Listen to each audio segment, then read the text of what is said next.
Welcome back. Today, we're diving deep into one of the most anticipated survival horror games of 2026, Resident Evil 9 Requiem. After years of speculation and rumors, Capcom finally unveiled this terrifying new chapter at Summer Game Fest 2025, and let me tell you, it's shaping up to be a game changer for the franchise. Set to release on the 27th of February 2026 for PlayStation 5, Xbox Series X/S, Nintendo Switch 2, and PC, Requiem promises to deliver what director Koshi Nakanishi calls addictive fear, a return to the series' psychological horror roots that will test your survival instincts like never before. Resident Evil Requiem introduces us to Grace Ashcroft, an FBI intelligence analyst who couldn't be more different from the series' typical action heroes. Unlike Leon Kennedy or Chris Redfield, Grace is described by the development team as introverted and easily scared, someone who experiences horror from the same perspective as the player. But here's where it gets interesting. Grace isn't just any new character. She's the daughter of Alyssa Ashcroft, one of the playable survivors from the cult classic Resident Evil Outbreak games released over 2 decades ago. This connection runs deeper than just family ties, it's the driving force behind the entire story. The plot centers around Grace's investigation into a series of mysterious deaths at the Wrenwood Hotel, the same location where her mother Alyssa died 8 years earlier. As an FBI agent, Grace is dispatched to uncover the truth behind these strange occurrences, but what she discovers will force her to confront her own dark past and childhood trauma.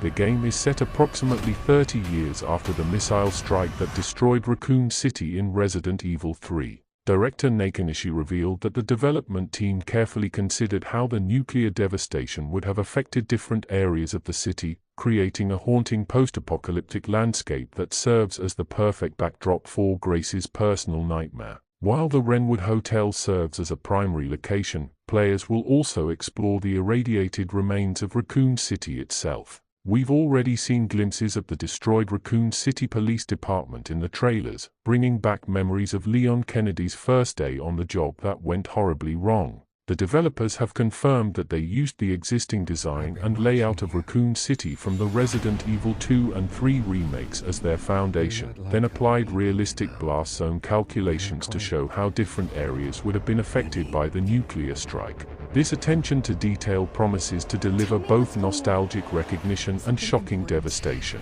One of Requiem's most significant innovations is its seamless perspective switching system. Players can freely alternate between first-person and third-person viewpoints throughout the entire game, and this isn't just a superficial feature, it fundamentally changes how you experience the horror. In first-person mode, you'll get that intimate, claustrophobic experience that made Resident Evil 7 so terrifying.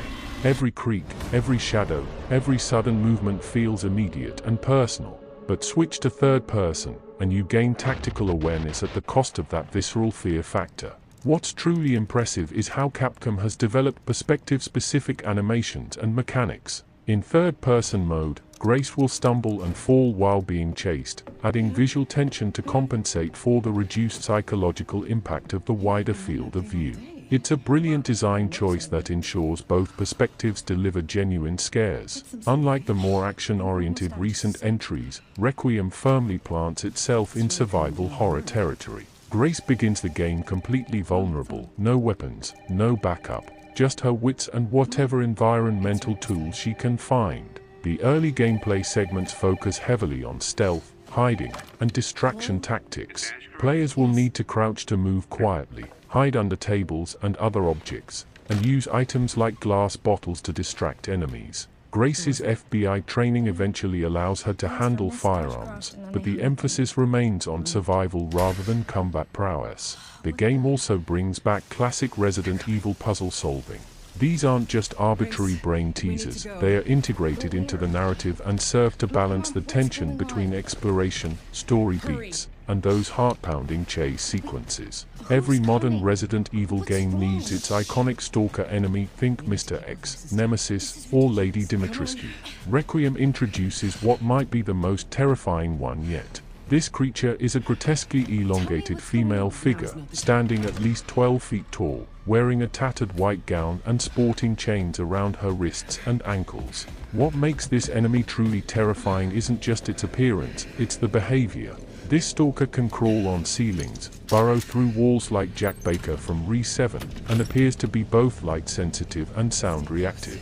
Unlike previous stalkers that you could sometimes outrun, this creature seems to have multiple ways to reach you, making every corridor potentially dangerous. The constant rattling of chains announces its presence, building tension with every step. Players have reported that its screams are reminiscent of Lisa Trevor from the original Resident Evil remake. Though director Nakanishi has confirmed this isn't Lisa, they were just using her voice as placeholder audio during development. Beyond the main stalker, Requiem features what the developers call adaptive enemy AI. Enemies will learn from your behavior patterns and adjust their tactics accordingly. This means your tried and true strategies from previous games might not work, forcing you to constantly adapt and think on your feet. The game also introduces expanded stealth mechanics that go beyond just hiding. Players can use environmental shadows, destructible objects, and even collapsing structures to their advantage. It's a more tactical approach to survival that rewards creativity over brute force. Resident Evil Requiem marks a significant technical milestone as the first Re-engine game to support full path tracing. This advanced lighting technology promises to solve many of the visual issues that have plagued previous Re-engine titles, particularly the noisy reflect irons and poor shadow quality. With path tracing enabled, players with high-end NVIDIA GPUs will experience ultra-realistic lighting, accurate reflect irons, and natural global illumination that brings the devastated environments to life in terrifying detail. The technology also supports DLSS 4 for improved performance, though you'll need serious hardware to run it smoothly. The scope of Requiem's development is staggering. Over 150 to 200 internal staff members are working on the project, not including research and development teams and technical artists. This represents one of Capcom's largest development efforts and explains why the game has taken so long to materialize. Director Nakanishi admitted that early in development, the team experimented with radically different concepts, including an open-world multiplayer experience.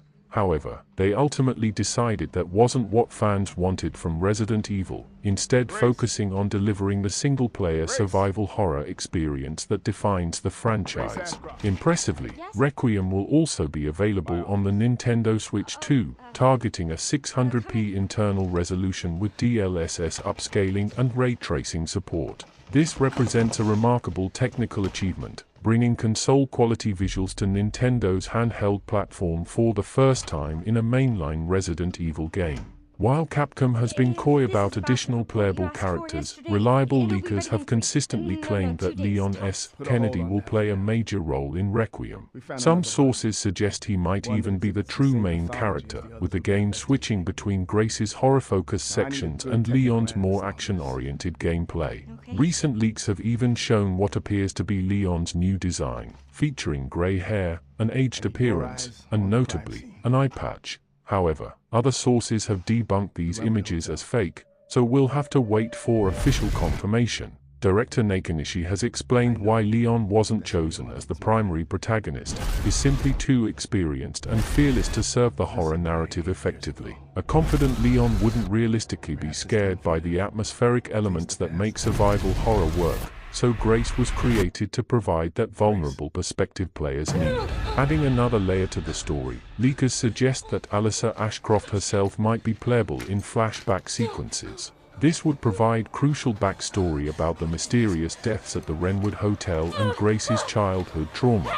Some theories even propose that the main stalker enemy could be a mutated version of Alyssa, which would create an incredibly personal and tragic antagonist for Grace to face. While unconfirmed, this connection would fit perfectly with Resident Evil's themes of family, loss, and the horrors that science can unleash. The creative team has drawn inspiration from renowned filmmaker David Fincher, known for psychological thrillers like Seven, Fight Club, and Zodiac.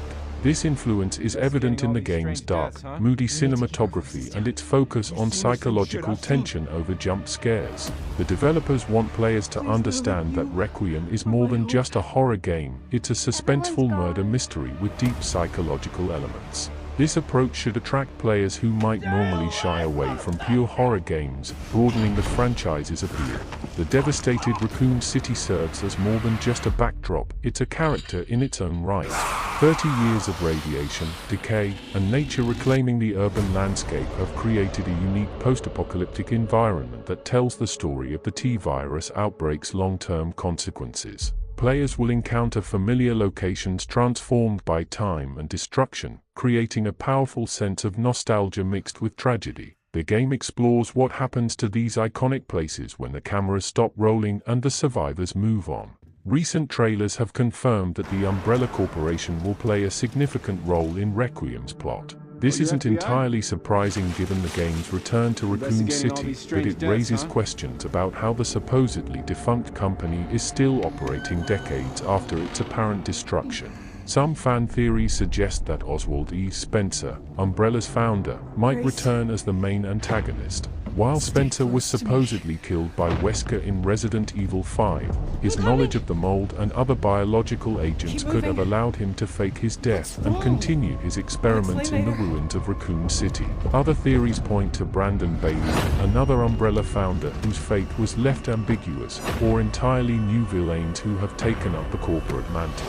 Whatever the case, the Umbrella logo's prominent appearance suggests that the company's dark legacy is far from over. While Grace starts the game defensively vulnerable, her FBI background eventually allows her to handle firearms effectively. However, this isn't another action hero power fantasy. Ammunition will be scarce, enemies will be dangerous, and every shot will need to count. The developers have shown Grace using tactical reload animations with handguns, suggesting a more realistic and methodical approach to combat. Players will need to make every bullet matter, just like in the classic survival horror entries. Environmental weapons and tools will play a crucial role as well. Grace's lighter serves multiple purposes, illuminating dark areas, solving puzzles, and potentially deterring certain enemies. Glass bottles can be thrown to distract stalkers, and destructible environments might provide escape routes or tactical advantages. Each platform version of Requiem has been tailored to take advantage of specific hardware capabilities. The PlayStation 5 and Xbox Series X/S versions will feature enhanced loading times, ray tracing, and potentially PlayStation 5 Pro PSSR upscaling support. The PC version represents the technical showcase, with full path tracing, DLSS 4 support, and the highest visual fidelity. However, you'll need a powerful NVIDIA RTX 5080 or better to run path tracing at acceptable frame rates. The Nintendo Switch 2 version is perhaps the most impressive from a technical standpoint, proving that Nintendo's new hardware can handle current generation games with appropriate optimization. Director Nakanishi has been open about learning from previous entries in the series. The team studied what made Resident Evil 7 so effective while also understanding why some fans felt Resident Evil Village leaned too heavily into action. Requiem represents a deliberate return to psychological horror fundamentals while incorporating lessons learned from 8 years of re-engine development. The team wants to deliver pure, concentrated fear without sacrificing the production values and technical sophistication modern audiences expect.